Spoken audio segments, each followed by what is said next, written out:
Assalamualaikum warahmatullahi wabarakatuh. My name is Ismi DM. I'm from TBI2 and my ID number is 2019 60 and 57.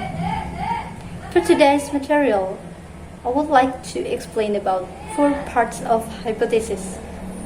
The first one is natural order hypothesis, the second one is monitor hypothesis, and the third one is input hypothesis. The last is effective filter hypothesis. For the first, I would like to explain about natural order hypothesis.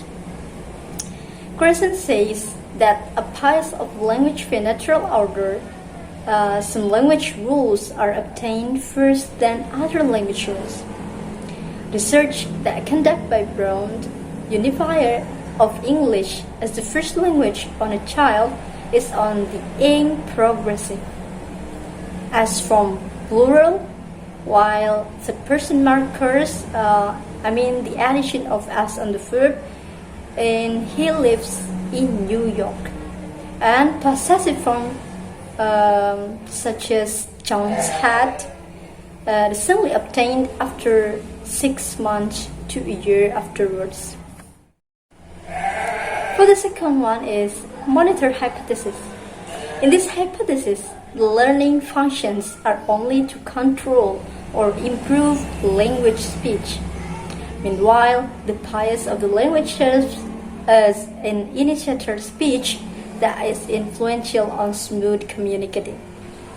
Students can only do control if they meet 3 conditions like time, focus in the form, and know the rules. There are also individual variations in monitor use. For the first, monitor over user are a learner who attempt monitor all the time. Number 2, monitor under user are a learner who prefer not to use their knowledge. And the last, optimal monitor user, a learner who uses the monitor appropriately. And this is the wish. The third, about input hypothesis. Grayson said that there are 3 important things. Number A, students don't get the language structure in the first learning, but rather understand the meaning of a speech.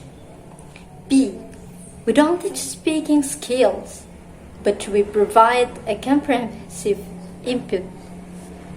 C, the best input is not a structured input, but if the students understand the input given, it should be provided for student to receive an input of I plus number 1.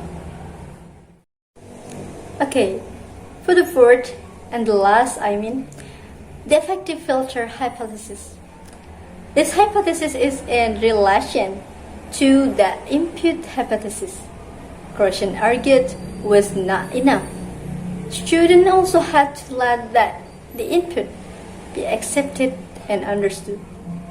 The variables of direct factors consist of 3 categories: motivation, confidence, and anxiety.